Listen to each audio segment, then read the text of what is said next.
परमेश्वर सब पर नियंत्रण करता है, मैं सहमत हूं, लेकिन वो आपके निर्णय पर नियंत्रण नहीं करता है।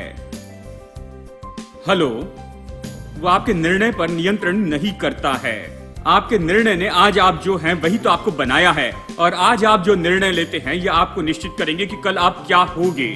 आप आशा करें और आप प्रार्थना करें कि आप अच्छे निर्णय ले, भक्तिपूर्ण निर्णय और बुद्धिमत्ता के निर्णय कि क्या पढ़े, क्या काम करना है, किस जगह काम करना है, किससे शादी करनी है। ये सारी चीजें अच्छा है कि आप एक अच्छा निर्णय ले अपने जीवन के बारे में मेरे दोस्तों, क्योंकि आपका निर्णय आपका भविष्य निश्चित करता है।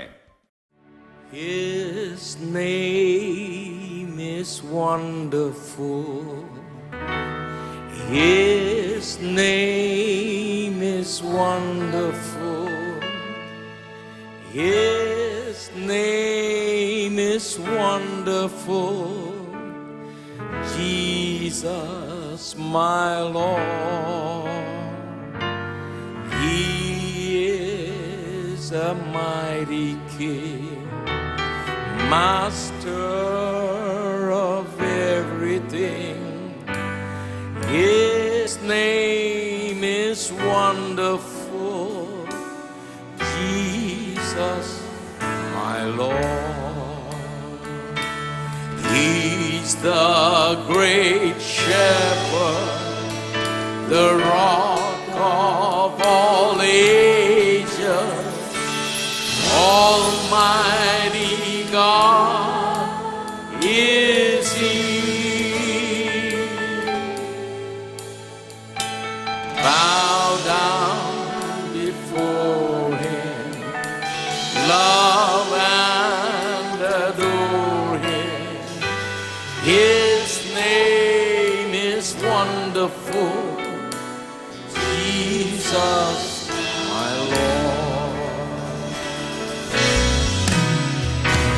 His name is wonderful, everybody. His name is wonderful. His name is wonderful, Jesus, my Lord. He is the mighty King, Master of everything. His name is wonderful, Jesus, my Lord. He's the great shepherd, the rock of all ages, Almighty God is He. Bow down before Him.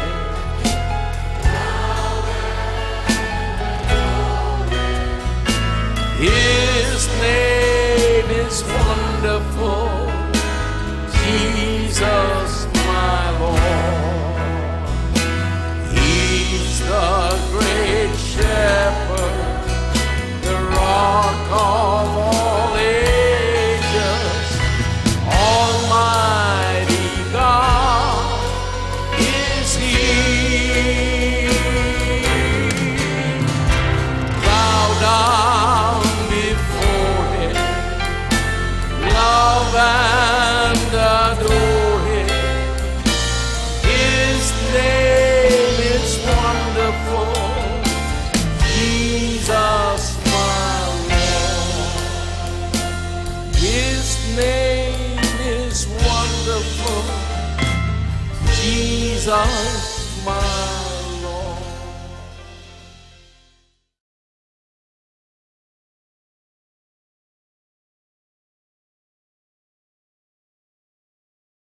Church ऐसी जगह है जहां पर हम उन्हें वो भूख देते हैं। हम लोगों को प्रभु के आशीष के लिए भूखा बनाते हैं, उन्हें ये बताकर कि ये उनके लिए है, प्रभु ने उन्हें ये दिया है, वो पा सकते हैं। प्रभु यही तो चाहता है कि वो उसके लिए भूखे हो जाए और उसके लिए अपनी भूख को बढ़ाते जाएं। अगर डॉक्टर के पास जाकर कहे मुझे भूख नहीं लगती, वो ये नहीं कहेगा कि चावल के दाम बढ़ गए हैं, प्रभु का धन्यवाद, अभी तुम्हें खाने की कोई जरूरत नहीं।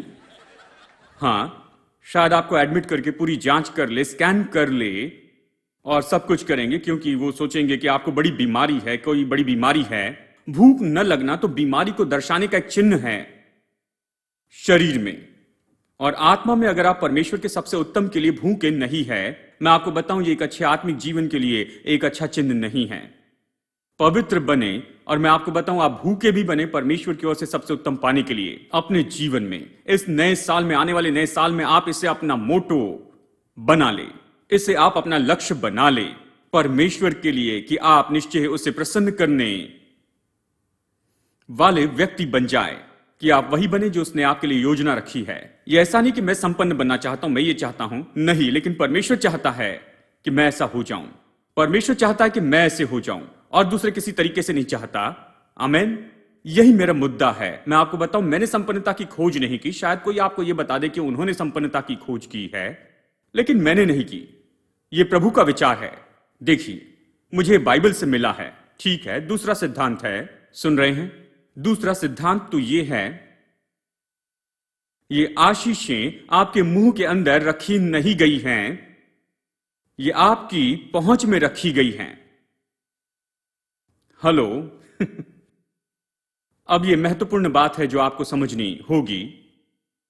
वो आपके मुंह में रखी नहीं गई हैं। परमेश्वर उन अंगूरों को लेकर आपके मुंह में ऐसे नहीं ठूस देगा और जबरदस्ती खिलाते हुए नहीं कहेगा इसे खाओ, मैं चाहता हूं कि तुम परमेश्वर की आशीष को पालो, तुम इसे कैसे छोड़ सकते हो। नहीं, वो ऐसा नहीं करेगा।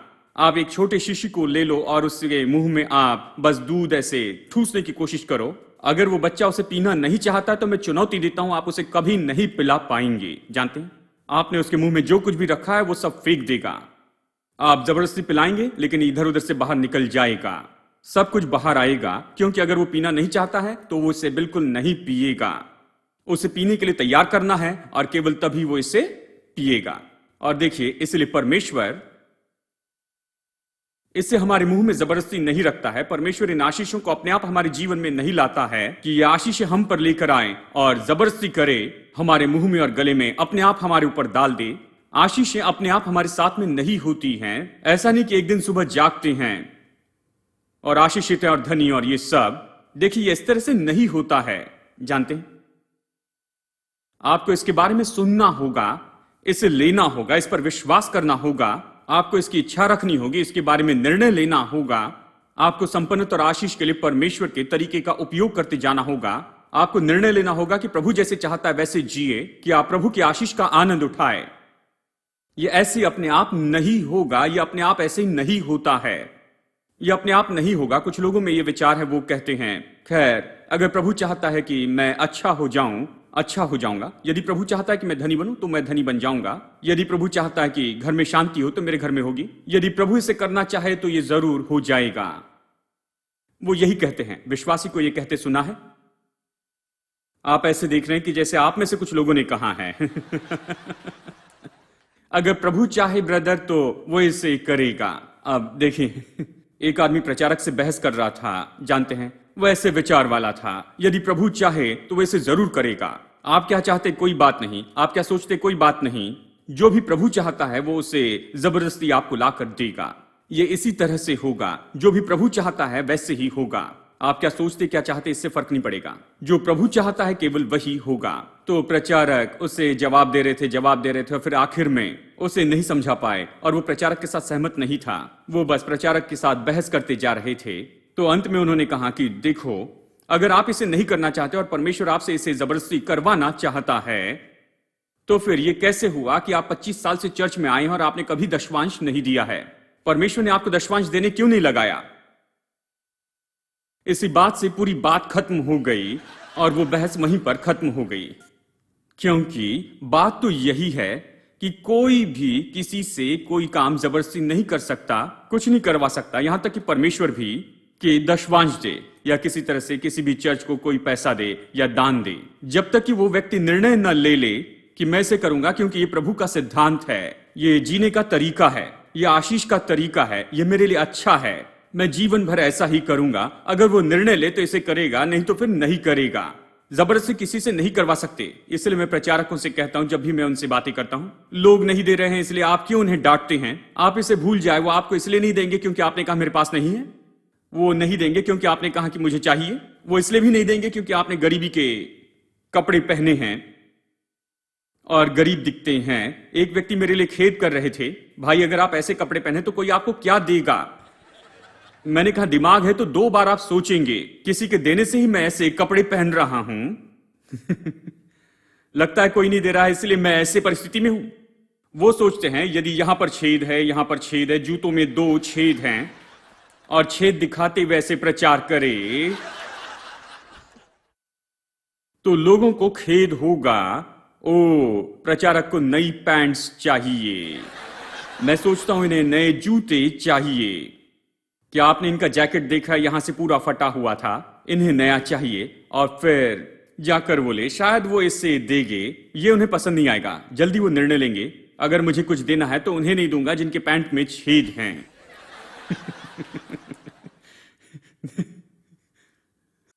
लोग ऐसे सोचते हैं। और देखिए बहुत से ऐसे लोग हैं जो दूसरों के सामने अपने आप को गरीबों से गरीब इस तरह से व्यक्ति दिखाते हैं इसलिए कि लोगों को खेद हो और वो उन्हें कुछ दे।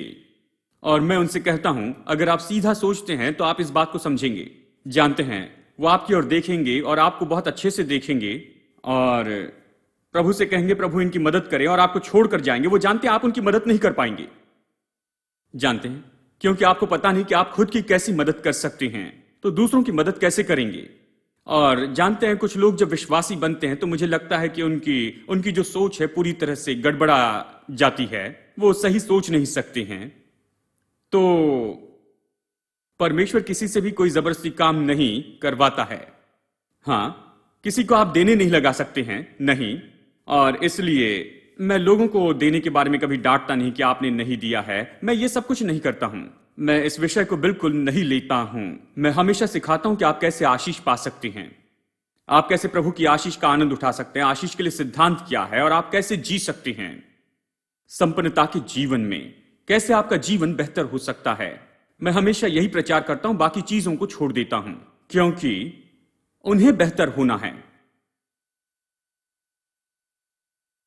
और बहुत से लोग इसे नहीं समझते हैं।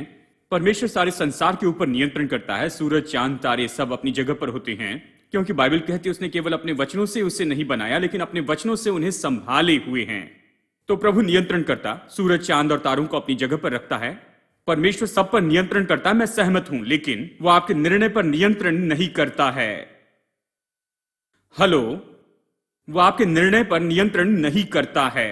आपके निर्णय ने आज आप जो हैं वही तो आपको बनाया है और आज आप जो निर्णय लेते हैं ये आपको निश्चित करेंगे कि कल आप क्या होगे।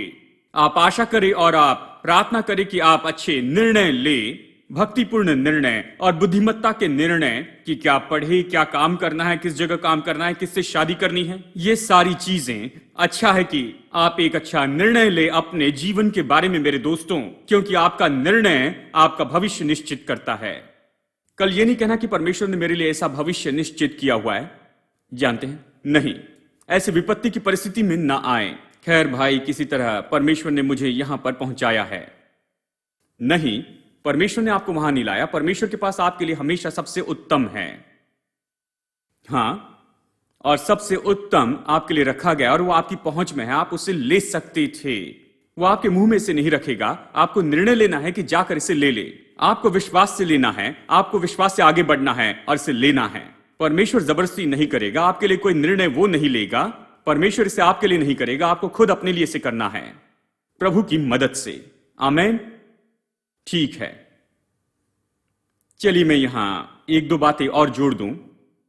इसके बारे में एक और बात यह है, परमेश्वर की आशीष पाने में आपकी मदद करेंगी। ये 2 सिद्धांत है। पहला है, आशीषें तो केवल पवित्र के लिए नहीं है लेकिन ये तो भूखे के लिए है। ठीक है, सब लोग कहें आशीषें केवल पवित्र के लिए नहीं है पर भूखों के लिए है। अब यहां से बाहर जाने के पहले आप निर्णय ले लें कि आप पवित्र व्यक्ति हैं या फिर भूखे व्यक्ति हैं। जानते हैं। और दूसरी बात, आशीषें, परमेश्वर जबरदस्ती आशीष आपके मुंह में नहीं रखेगा, यह आपकी पहुंच में रखे हुए हैं। आमीन। ठीक है, वो क्या है जो हमें ले जाता है कि हम इन आशीषों को पाए।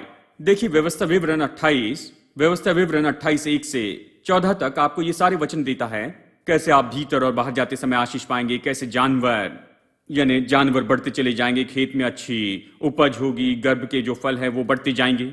और ये सब कैसे? प्रभु आपको ऐसी आशीष देगा कि बाकी सब आपको देखेंगे और आपसे डरेंगे। परमेश्वर सही समय पर आपकी जमीन पर बारिश बरसाएगा कि आप उधार नहीं लेंगे लेकिन बहुत सी जातियों को उधार देंगे।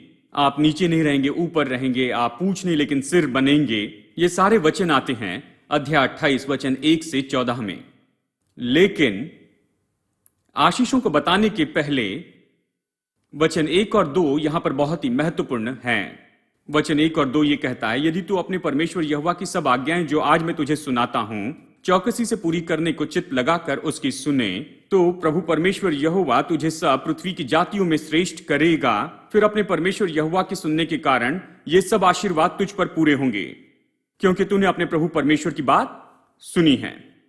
अब देखिए, आपको अपने मन को निश्चित करना है कि आप प्रभु परमेश्वर की बातों को माने और इसके साथ परमेश्वर की आवाज सुने कि उसकी आज्ञा माने। देखिए कैसे सुनना है। बहुत से लोग संदेश सुनना चाहते हैं, संदेश चाहते हैं क्योंकि रविवार है। संदेश मत सुनिए, मैं संदेश प्रचार नहीं कर रहा हूं, मैं इसमें दिलचस्पी नहीं लेता, ये कहने के लिए माफ करना। संदेश से आपको प्रभावित करना नहीं चाहता हूं। मैं यहां प्रभु का वचन सिखाने के लिए हूं, परमेश्वर के सिद्धांत सिखाने के लिए यहां पर हूं, संदेश प्रचार करने के लिए नहीं। संदेश कभी प्रचार नहीं करता, मैं प्रचार करता हूं परमेश्वर के सिद्धांतों का। जब आप सुनते हैं तो ऐसी मनोदशा से न सुने कि आज का संदेश क्या था, वो कहानी अच्छी थी, वो चुटकुला अच्छा था, ये अच्छा था। नहीं, ये मनोदशा ना हो। आपकी मनोदशा हो, ये क्या है, ये सिद्धांत क्या है जो मुझे करना है, समझना है कि मैं उसे पाऊं जो ये प्रतिज्ञा कहती है। कैसे मैं जीऊंगा, तो फिर मैं कैसे जीऊंगा इसकी ज्योति में हमें ऐसे व्यवहार रखना है। यह सुनने का तरीका है। अगर आप इस तरह से सुनते हैं तो फिर ये सारी आशीषें, देखिए सुनने का यह तरीका है। संदेश सुनना बंद कर दे और सुनना शुरू करे कि आप आज्ञा मानने लगे, इसके अनुसार करने के लिए सुनने लगे। आप सुनने लगे कि आप इसे भीतर ले, इसे घर लेकर जाए और इसी के साथ जीते चले जाएं। ऐसे आपको सुनना है। अगर आप ऐसा करें तो फिर ये बाकी सारे वचन और आशीष सच्ची होगी। और एक बात ये कहता है कि परमेश्वर की आशीष आकर आपके ऊपर में छा जाएगी। अब मैं समझ सकता हूं, जब कोई मेरे आगे बढ़ता है, इसका मतलब मैं एक रफ्तार से जा रहा हूं और दूसरा व्यक्ति जो आगे बढ़ता है वो ज्यादा रफ्तार में होता है, इसलिए वो आगे बढ़ता है। इसका ये कहने का मतलब है कि अभी आप उन्नति के खास निश्चित ऐसे क्रम में आगे बढ़ रहे हैं, हर तरह से, यानी धन के क्षेत्र में और दूसरी सभी बातों में एक निश्चित क्रम में बढ़ रहे हैं। लेकिन जब प्रभु की आशीष आती है वो ज्यादा रफ्तार से आती है और वो आती है तेजी के क्रम में, वो आती है ऐसे क्रम में कि आप चौंक जाएंगे। ये आकर आपसे आगे बढ़ेगी। हेलो, आप कहेंगे मेरे प्रभु मैं यहां पर कैसे पहुंचा, ये इतनी जल्दी कैसे हुआ, सब कैसे काम करने लगा? ये इसलिए क्योंकि ये आकर छा जाता है। आमेन। कितने लोग छा जाने वाली आशीष पर विश्वास करते हैं? दूसरी बात है ज्ञान।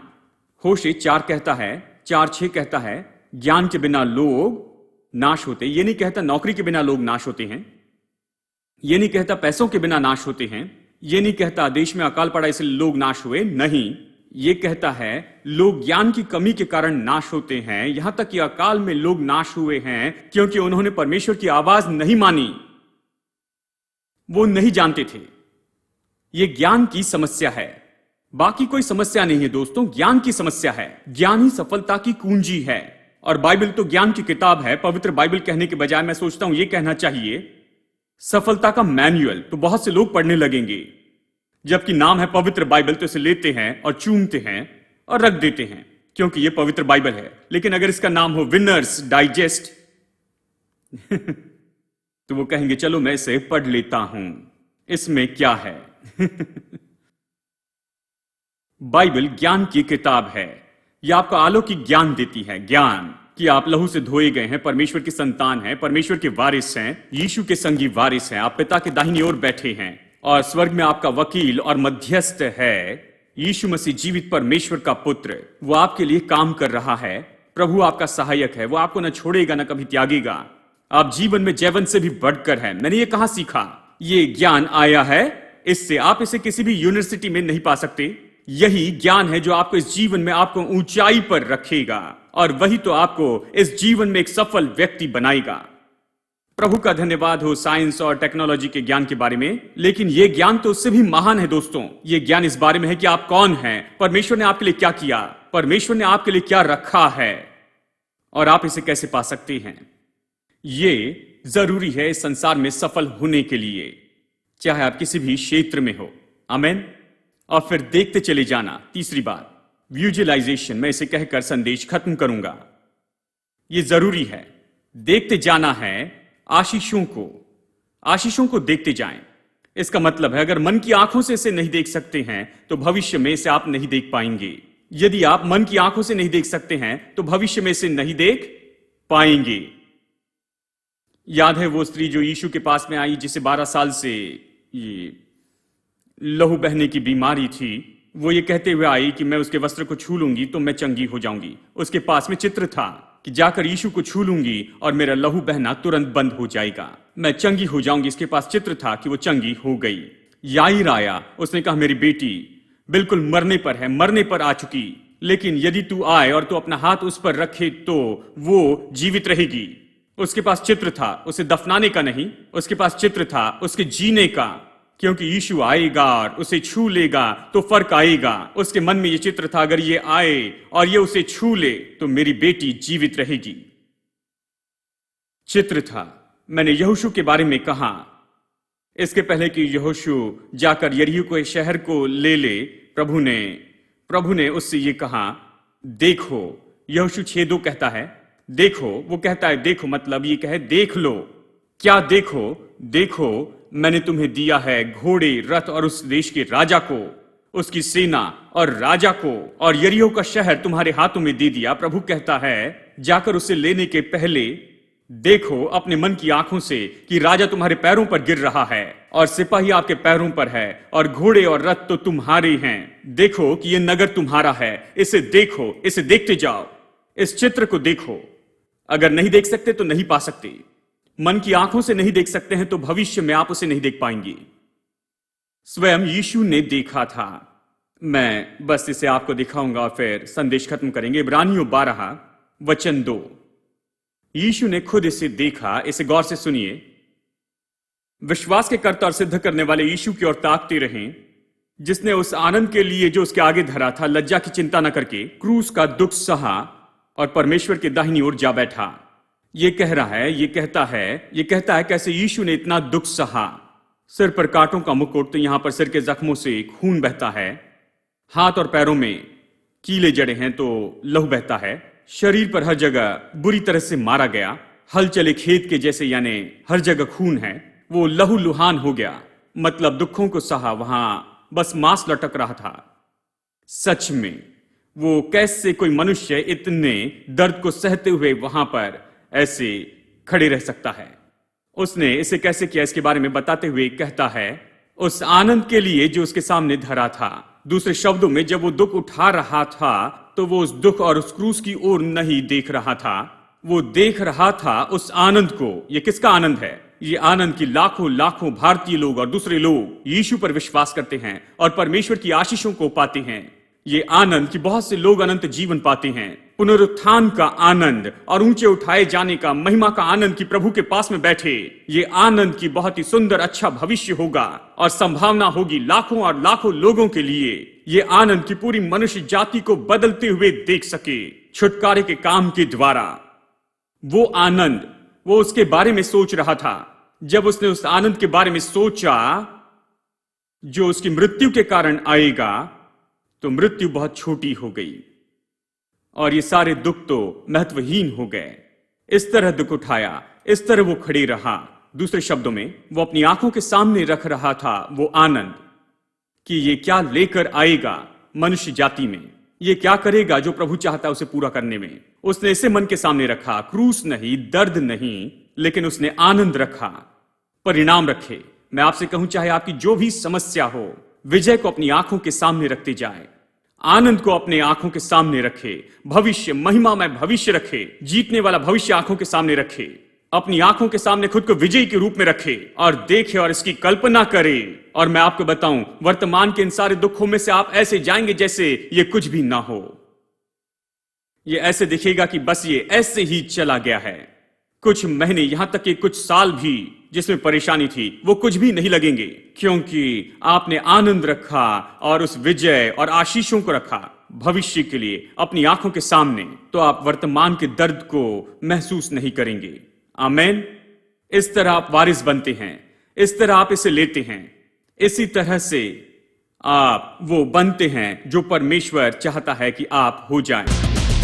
Found a friend, oh such a friend, and he made my heart his own. God himself is with me, and I know I'm never alone. No, all my tomorrows will be better than all my hopes. We've got love, grace, peace and power and joy in the Holy Ghost. We've got love, my God is never wrong, and he makes time for me. We got grace, it blew apart my chains and set the sinner free. It's like a river and you'll never run it dry. We got power over fear and death, the hearts filled up with joy. The Holy Spirit fills me up and I need him every day.